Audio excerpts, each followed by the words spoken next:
Good morning to everyone. सुबह की चाय के साथ an important current affair session में आपका स्वागत है। आज दिनांक है 29 जुलाई 2021। तो चलिए आज के सभी इम्पॉर्टेंट करंट अफेयर्स देख लेते हैं। पहला प्रश्न है, स्कूलों और आंगनबाड़ी केंद्रों में साफ पानी उपलब्ध कराने की नल से जल योजना में किस राज्य ने शीर्ष स्थान प्राप्त किया है? तो किस राज्य ने शीर्ष स्थान प्राप्त किया है? आपका उत्तर होगा उत्तर प्रदेश। ठीक है, उत्तर प्रदेश ने नल से जल योजना के तहत अपने राज्य के प्रत्येक स्कूल, आवासीय स्कूल, आंगनबाड़ी केंद्रों में साफ पानी उपलब्ध करा दिया है और इसी मामले में इसे शीर्ष स्थान मिला है। इंपॉर्टेंट है, इसको याद रखेंगे। अगला प्रश्न देखते हैं। अंतर्राष्ट्रीय मुद्रा कोष यानी इंटरनेशनल मॉनेटरी फंड ने वित्त वर्ष 2021-22 के लिए देश की जीडीपी ग्रोथ रेट को कितने प्रतिशत रहने का अनुमान लगाया है? तो आपका उत्तर होगा 9.5%।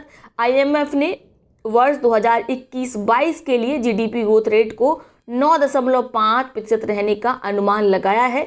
अब बात करते हैं अंतर्राष्ट्रीय मुद्रा कोष की, इंटरनेशनल मॉनेटरी फंड की। तो आप जानते हैं इसकी स्थापना 1944 में हुई थी। इसका हेडक्वार्टर कहाँ पर है, मुख्यालय कहाँ पर है? वाशिंगटन डीसी, अमेरिका में। क्लियर।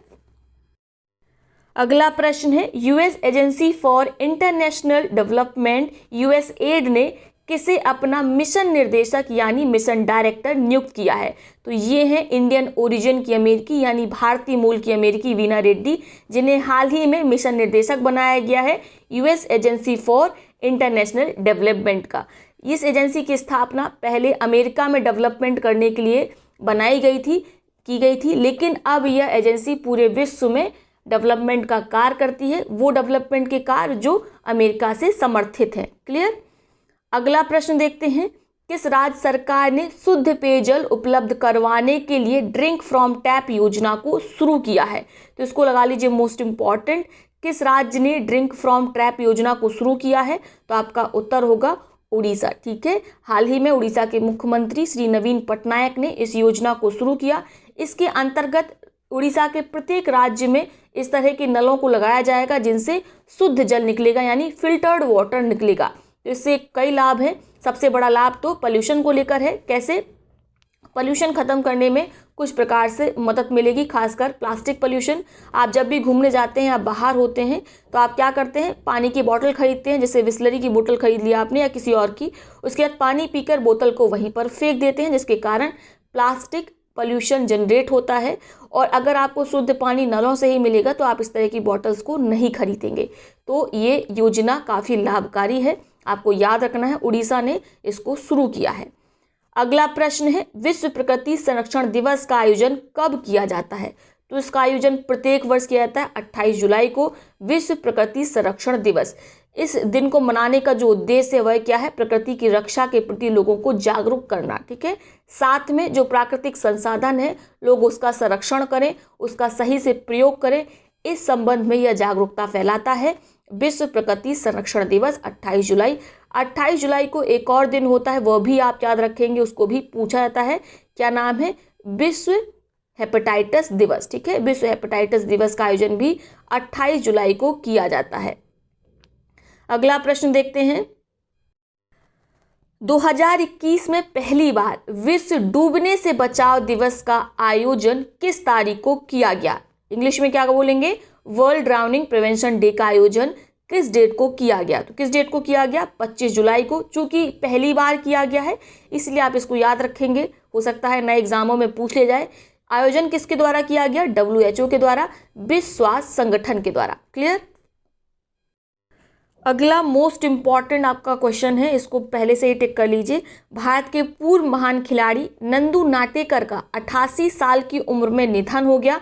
वे किस खेल से जुड़े थे? तो हाल ही में भारत के महान खिलाड़ी नंदू नाटेकर जी का निधन हो गया है। वे किस खेल से जुड़े थे? बैडमिंटन से जुड़े थे। तो इनको हम आप दिखा देते हैं, ये है नंदू नाटेकर। ठीक है, 88 वर्ष की उम्र में इनका निधन हो गया। बैडमिंटन ये खिलाड़ी थे भारत के महान। ठीक है, अब बात करते हैं इन्होंने कौन कौन सी उपलब्धियां हासिल करी। तो ऑल इंग्लैंड बैडमिंटन चैंपियनशिप के क्वार्टर फाइनल में नंदू नाटेकर जी पहुंचे थे। इसके अलावा इन्होंने 6 बार नेशनल चैंपियनशिप का खिताब भी जीता है। कितनी बार? 6 बार, ठीक है। और 1961 में इन्हें अर्जुन अवार्ड से सम्मानित किया गया था और उस समय अर्जुन अवार्ड पाने वाली नंदू नाटेकर जी भारत के पहले बैडमिंटन खिलाड़ी थे।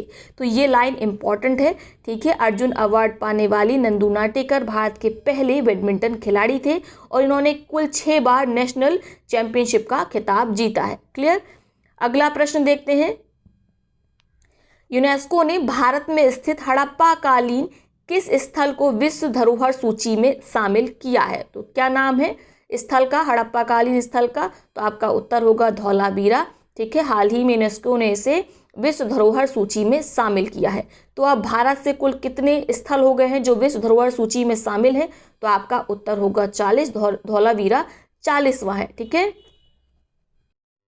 इसके साथ ही 2 दिन पहले ही हमने पढ़ा था जो रामप्पा मंदिर है, ठीक है, कहाँ का, ये कमेंट बॉक्स में आप बताएंगे, उसे भी 39वें नंबर पर, 39वें नंबर पर विश्व धरोहर सूची में यूनेस्को के द्वारा शामिल किया गया है। तो वो भी याद रखेंगे, साथ में धौलावीरा भी आप याद रखेंगे। बात करें धौलावीरा की तो ये कहाँ पर है? यह है गुजरात के कच्छ के रण में। और ज़्यादा डीप में जाना चाहें तो कहाँ पर है? खडीर द्वीप में। द्वीप का नाम क्या है? खडीर द्वीप। ये लिखा हुआ है, आप चाहें तो इसको नोट कर सकते हैं। द्वीप का नाम है खडीर द्वीप, ठीक है। तो गुजरात से अब कुल 4 स्थल शामिल है विश्व धरोहर सूची में। इसको भी याद रखेंगे कौन कौन से स्थल शामिल है। एक तो धौलावीरा जो रिसेंट में हुआ, ये 40वां है। उसके बाद पावागढ़ के निकट चांपानेर भी शामिल है। पाटन में रानी की बाव भी विश्व धरोहर सूची में शामिल है। और ऐतिहासिक शहर अहमदाबाद आप जानते हैं, यह भी विश्व धरोहर सूची में शामिल है, ठीक है। क्लियर हो गया। विश्व धरोहर सूची में शामिल होने का लाभ ये होता है कि देशों को, जो जिन देशों से स्थल ये शामिल होते हैं, उन देशों को एक तरह का उत्साहित किया जाता है कि वे अपने डेवलपमेंट को किस तरीके से करें, सतत विकास के लक्ष्यों को पूरा करने की दिशा में करें, ठीक है। यानी डेवलपमेंट जो होता है वो सस्टेनेबल होता है इन सभी स्थलों में। अगला हम जो प्रश्न देखते हैं, आज़ादी की शौर्य गाथा प्रदर्शनी जिसका हाल ही में उद्घाटन किया गया, के स्वतंत्रता सेनानी के जीवन पर आधारित है। तो इसको भी इंपॉर्टेंट लगा लीजिए, 100% ये पूछा जाएगा। तो किस स्वतंत्रता सेनानी के जीवन पर आधारित है? आपका उत्तर होगा चंद्रशेखर आजाद के जीवन पर आधारित है, ठीक है। नाम क्या है? आजाद की शौर्य गाथा। इसका उद्घाटन कहाँ पर किया गया? तो इसका उद्घाटन किया गया इंदिरा गांधी राष्ट्रीय कला केंद्र नई दिल्ली में। कमेंट बॉक्स में आप बताएंगे उद्घाटन किसके द्वारा किया गया। मैं आपको बता देती हूँ, संस्कृति मंत्रालय के जो मंत्री हैं उनके द्वारा इसका उद्घाटन किया गया है। इसके साथ ही आप जानते हैं हमारे देश में आज़ादी के 75 साल पूरे होने के जश्न को मनाने के लिए आज़ादी का अमृत महोत्सव चल रहा है और इसी महोत्सव का यह हिस्सा है आज़ादी की शौर्य गाथा। आपको याद होगा, मैंने कुछ दिन पहले ही आपको बताया था, आज़ादी का अमृत महोत्सव के आयोजन के लिए एक समिति का गठन भी किया गया है कि किस प्रकार से प्रोग्राम किए जाएंगे। उसमें 259 मेंबर हैं और इस समिति के अध्यक्ष कौन है? हमारे प्रधानमंत्री नरेंद्र मोदी, ठीक है। आज़ादी के अमृत महोत्सव, ये आपको याद रखना है। इसके अंतर्गत कौन सा प्रोग्राम हाल में दिल्ली में इसका उद्घाटन किया गया? तो उसका नाम है आज़ादी की या आज़ाद की शौर्य गाथा, जो चंद्रशेखर आजाद के जीवन पर आधारित है। क्लियर हो गया।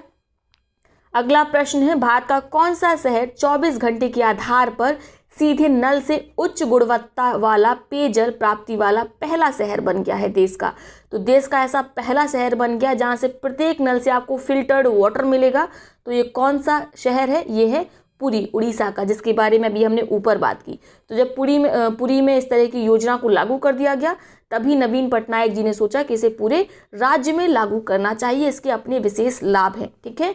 तो आपको याद रहेगा, सीधे नल से आप उच्च गुणवत्ता युक्त पेयजल पानी प्राप्त कर सकते हैं, यानी ड्रिंकिंग वाटर।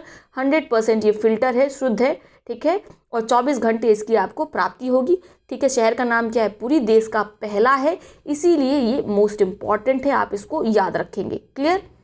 अगला प्रश्न है, टोक्यो ओलंपिक में स्वर्ण पदक जीत इतिहास में सबसे कम उम्र की व्यक्तिगत ओलंपिक चैंपियन कौन बन गई हैं?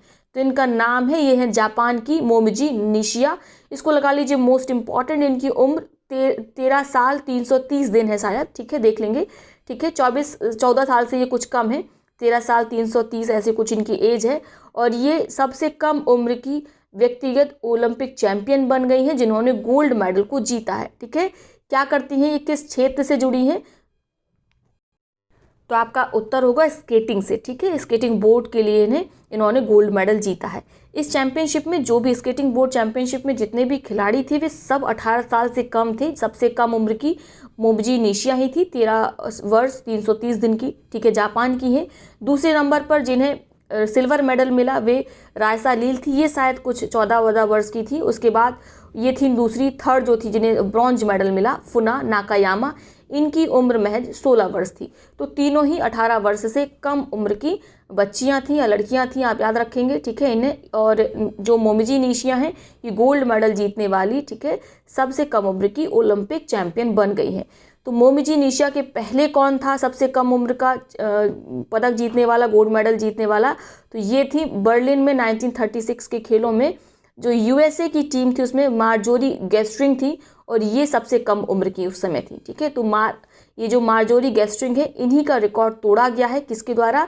जापान की मोमिजी के द्वारा। बस इतना ही आप याद रखेंगे। ठीक है, तो ये हो गए आज के सभी इंपॉर्टेंट करंट अफेयर्स। अब हम देखेंगे आज के उन प्रश्नों को जिनका जवाब आपको कमेंट बॉक्स में देना है। दोनों प्रश्नों का जवाब आप एक ही कमेंट में लिखेंगे। जिसका जवाब सबसे पहले सही सटीक आएगा उसके कमेंट को पिन किया जाएगा, साथ में उसका नाम अगले वीडियो में लिया जाएगा। इसके साथ मोमिजी निशिया की आप एक बार एज चेक कर लेना। मुझे एज क्लियर याद नहीं है, 13 साल कुछ दिन थी, तो आप दिन देख लेना। वैसे परीक्षा में ये सब नहीं पूछा जाएगा, बस आपको याद रखना है मोमिजी निशिया ने ही रिकॉर्ड बनाया है और इनके पहले रिकॉर्ड किसके नाम था? तो वो था मार्जोरी गेस्ट्रिंग के नाम। ठीक है, अब आज के प्रश्नों को देख लेते हैं। पहला प्रश्न क्या है? यूनेस्को ने किस राज्य के रुद्रेश्वर रामप्पा मंदिर को विश्व धरोहर सूची में शामिल किया है? तो ये प्रश्न मैंने अभी ऊपर भी पूछा था। तो आपका जो विकल्प है वो कौन सा है? तेलंगाना, तमिलनाडु, कर्नाटक और आंध्र प्रदेश। दूसरा प्रश्न क्या है जिसका जवाब आप देंगे? 22 से 23 जुलाई 2021 को G20 पर्यावरण और ऊर्जा मंत्रियों की वार्ता कहाँ पर की गई? आपके विकल्प है मिलान, नेपल्स, टोक्यो या दिल्ली। तो इन दोनों प्रश्नों का उत्तर आप कमेंट बॉक्स में करेंगे। अब देखते हैं उन पिछले प्रश्नों को जिनका सबसे पहले सही सटीक जवाब दिया गया नेहा तिवारी जी के द्वारा, और नेहा तिवारी जी की कमेंट को ऑलरेडी पिन कर दिया गया है। पहला प्रश्न क्या था? कौन देश आनुवांशिक रूप से संशोधित गोल्डन राइस के व्यावसायिक उत्पादन को मंजूरी देने वाला विश्व का पहला देश बन गया है? तो पहला देश कौन बन गया है? ये बन गया है फिलीपींस। फिलीपींस ने कॉमर्शियल प्रोडक्शन के लिए गोल्डन राइस को मान्यता दे दी, जबकि यह जेनेटिकली मॉडिफाइड है, आनुवांशिक रूप से संशोधित राइस है गोल्डन राइस। ठीक है, ये रिच होगा विटामिन ए में। किसमें? विटामिन ए में यह रिच होगा। क्लियर? साथ में आपने पिछले वर्ष पढ़ा होगा अर्जेंटीना, इसने भी जेनेटिकली मॉडिफाइड गेहूं को मान्यता दी थी, वीट को मान्यता दी थी। ठीक है, आनुवांशिक रूप से संशोधित गेहूं को मान्यता दी थी अर्जेंटीना ने। क्लियर हो गया? अगला प्रश्न क्या था? अगला प्रश्न था अखिल भारतीय फुटबॉल महासंघ की महिला फुटबॉलर ऑफ द ईयर 2020-21 के रूप में किसे नामित किया गया है? तो आप जानते हैं ये कौन है? ये है नंगगोम बाला देवी, जिन्हें अखिल भारतीय फुटबॉल महासंघ ने महिला फुटबॉलर ऑफ द ईयर 2020-21 के रूप में नामित किया है। अगर बात करें पुरुष फुटबॉलर ऑफ द ईयर 2020-21 के रूप में किसे नामित किया है? तो आपका उत्तर होगा संदेश झिंगन को। ठीक है, तो दोनों आपको मिल गए।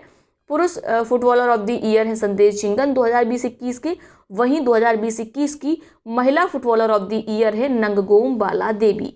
तो ये है आज का सेशन। आई होप वीडियो आपको पसंद आया होगा। वीडियो को लाइक करें, साथ ही अपने मित्रों से, पार्टियों के साथ से शेयर अवश्य करें। तो चलिए कल मिलेंगे नए सेशन में, तब तक के लिए बहुत बहुत धन्यवाद।